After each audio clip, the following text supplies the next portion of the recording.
عمرہ تنظیم اسلامی سے درخواست ہے کہ جانے سے پہلے جناب فیصل بطوری صاحب سے بتا تب ہمارا سوال جواب پوچھنا شروع ہوگا، لیکن یہ صرف 1 بجے تک رہے گا، تو جو سوالات اس طرح جواب ہو چکے ٹھیک ہے، باقی کے لیے معذرت۔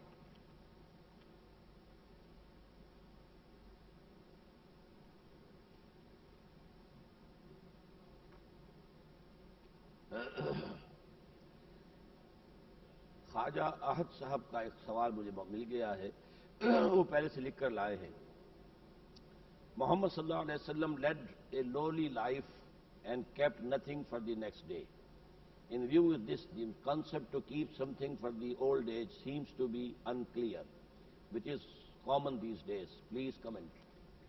دیکھیے، اس پر اگر آپ میرا کتاب چاہے اسلام کا معاشی نظام پڑھیں گے تو بات واضح ہو جائے گی کہ اسلام کا ایک نظام ہے قانونی سطح پر معاشی نظام، ایک ہے روحانی سطح پر۔ روحانی سطح پر تو یہ ہے کہ کوئی چیز اپنے پاس آدمی نہ رکھے بچا کر، بلکہ جو بھی ضرورت سے زائد ہے وہ اللہ کی راہ میں دے دے۔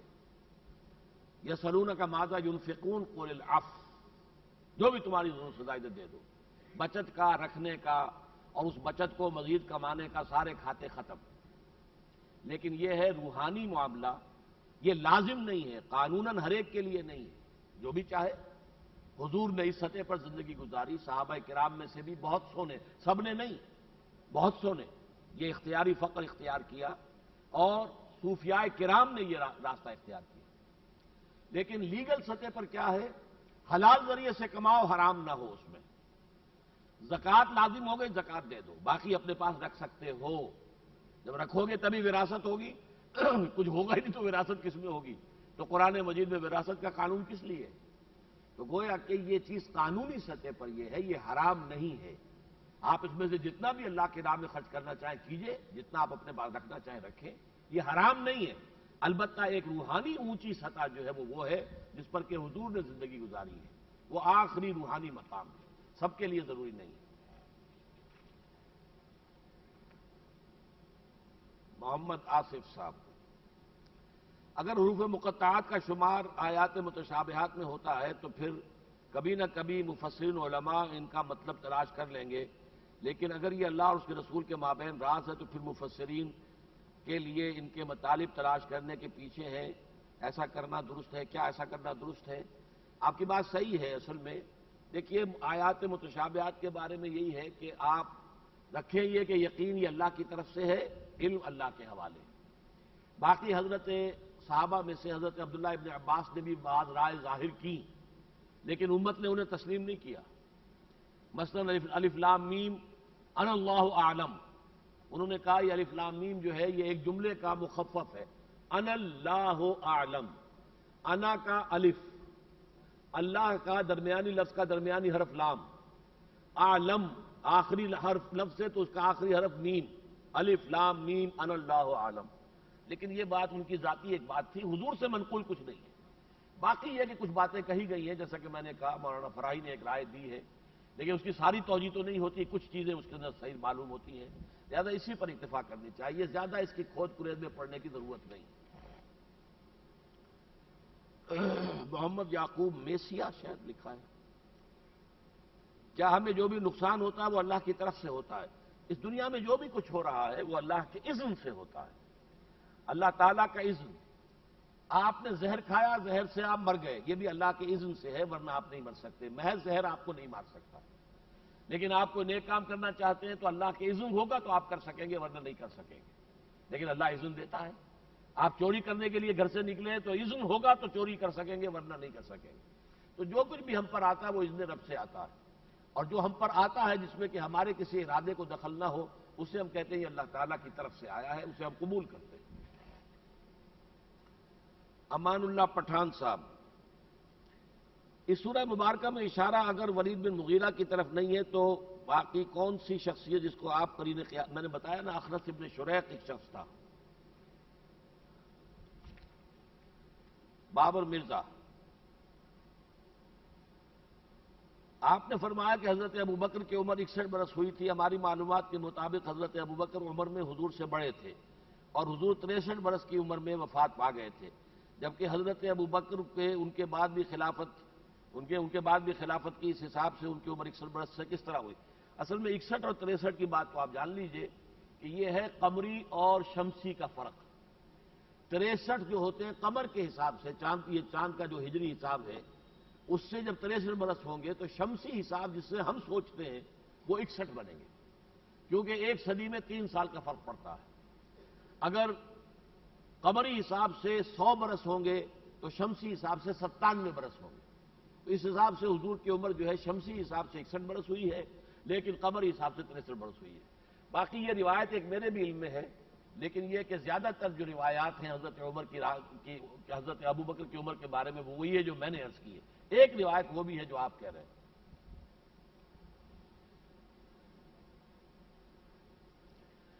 کیا نبی یا رسول کے کسی عمل کو خطا اور غلطی کہنا درست ہوگا؟ علماء کا یہ طبقہ اس کی اجازت نہیں دیتا، جبکہ علماء کا یہ طبقہ یہ کہتا ہے کہ اس کا مقصد رسول یا نبی کو بندہ ثابت کرنا اور لوگوں کے لیے مثال بنانا ہے۔ یہ بڑا ٹیڑھا مسئلہ آپ خواہ چھیڑ رہے ہیں یہاں پر۔ دیکھیے، خطا تو ہے، کسی بدنیتی کی وجہ سے نہیں ہے، اور خطا تو ہوتی ہے۔ خطا کسے کہتے ہیں؟ نشانہ خطا ہو گیا، اب آپ تو لگا رہے ہیں نشانہ صحیح اپنے امکانی حد تک، لیکن نہیں لگا آپ کے ٹارگٹ پر، اسے خطا کہتے ہیں نا۔ تو نیت تو ہوتی ہے خیر کی، لیکن اس میں شر کا پہلو پیدا ہو جاتا ہے، یہ خطا ہے۔ تو غلطی یہ بھی ہو سکتی ہے، لیکن یہ کہ اس میں کسی بدنیتی کا دخل نہیں ہوتا اور نفسانیت کا دخل نہیں ہوتا۔ مثلا خیر کے اندر ہی اعتدال سے بڑھ جائے آدمی۔ مثلا حضور صلی اللہ علیہ وسلم جو ہے، قریش کے سردار بیٹھے ہوئے تھے، آپ انہیں تبلیغ کر رہے تھے، تو کس لیے کر رہے تھے؟ خیر کے لیے، بھلائی کے لیے۔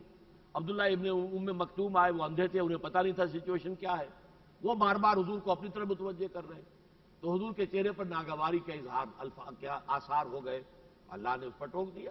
عبس وتولی ان جاءہ الاعمی وما يدریک لعلہ یزکیٰ او یذکر فتنفعہ الذکریٰ اما من استغنی فانت لہ تصدی واما من جاءک یسعی وہو یخشی فانت عنہ تلہی کلا انہا تذکرہ۔ اب یہ دیکھیے اللہ تعالیٰ نے گرفت فرمائی ہے بڑے سخت الفاظ میں، لیکن حضور کی کوئی نیت یہ نہیں تھی کہ قریش کو خوش کر کے کوئی اپنا نفع حاصل کرنا تھا، ان کی دولت کے اوپر نگاہ تھی، نہیں۔ اس لیے کہ اگر یہ ان میں سے کوئی شخص ایمان لے آئے تو جو فقراء اور غرباء اور غلام ہیں، جو شکنجے میں کسے ہوئے ہیں، انہیں کچھ سہولت مل جائے گی۔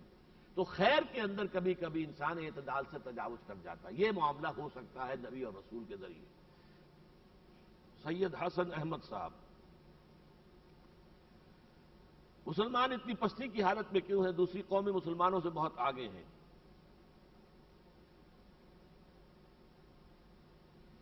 کشمیریز کا فیصلہ ہونا باقی ہے، پیلسٹائن ابھی تک آزاد نہ ہو سکا، اتنی دعائیں کرنے کے باوجود ایسا کیوں ہے؟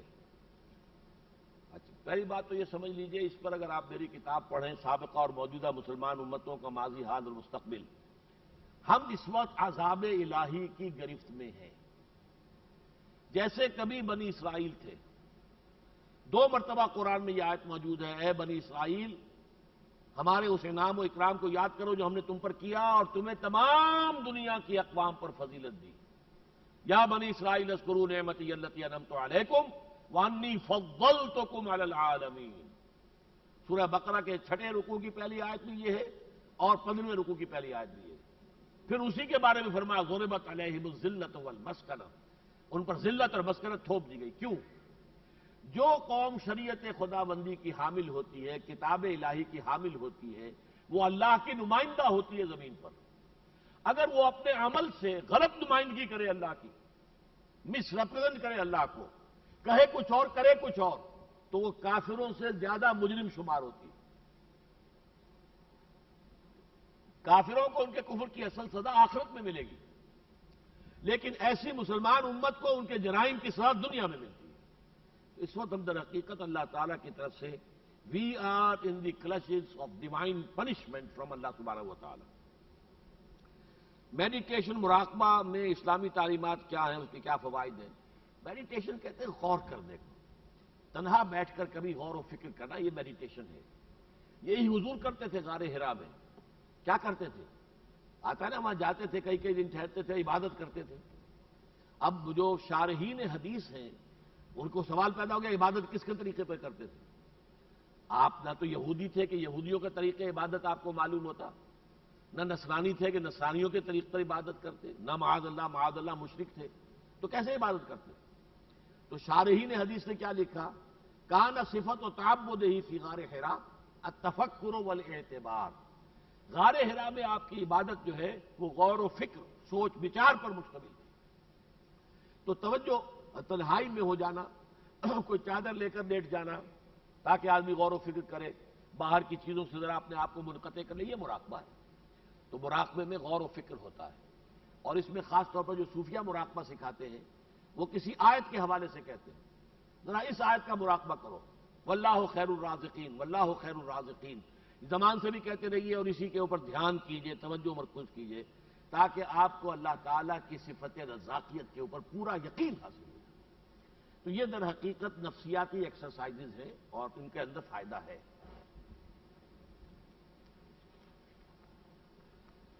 محمد عمر صاحب، نہ انہوں نے اپنا پتہ لکھا نہ فون، کیا بات ہے، غائب رہنا چاہتے ہیں؟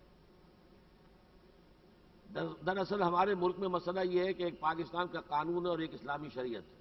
اب وراثت اور اس جیسے دوسرے معاملوں میں یہ دونوں متصادم ہوتے ہیں، اس صورت میں کیا راستہ اختیار کرنا چاہیے؟ جہاں بھی شریعت پر عمل کرنا ممکن ہے وہاں کرنا آپ پر لازم ہے، اور جہاں قانوناً آپ جو ہے پابند کر دیے جائیں اس کا پھر آپ کو کفارہ دینا ہوگا۔ آپ اس نظام کو بدلنے کے لیے تن من دھن لگائیں، یہ گویا کہ اس گناہ کا کفارہ ہوگا کہ اس غلط ماحول میں ہونے کی وجہ سے آپ دین کے کسی حکم پر عمل نہیں کر پا رہے بلکہ برعکس پر کر رہے ہیں۔ تو اس کا کفارہ یہ ہے کہ اپنی توانائیاں، اپنی قوتیں، اپنی صلاحیتیں لگائیں اس نظام کو بدلنے کے۔ ہمارے ایک ساتھی بیمار ہے اور خاصی شدید ان کی بیماری ہے، ان کے لیے خصوصی دعا کر لیجئے۔ بلکہ ہمارے ایک اور ان سے بھی زیادہ بزرگ ساتھی ہیں، نجیب صدیقی صاحب، عبداللطیف کھوکھر صاحب ہمارے اہم کارکن ہیں انجمن خدام القرآن کے بھی، تنظیم کے بھی، اور نجیب صدیقی صاحب تو میرے بہت دیرینہ جماعت اسلامی سے جو ہمارا ساتھ تھا وہ چل رہا ہے، ان دونوں کے لیے ذرا دعا کر دیجئے۔ اللہم اشفہما، اللہم اشفہما، اللہم اشفہما وارحمہما، اللہم ارحمہما، اللہم اشفہما، یا شافی الامراض اشفہم، یا شافی الامراض اشفہم، ربنا تقبل منا انک انت السمیع العلیم وتب علینا انک انت التواب الرحیم، وصلی اللہ تعالی علی خیر خلقہ محمد وآلہ واصحابہ اجمعین برحمتک یا ارحم الراحمین۔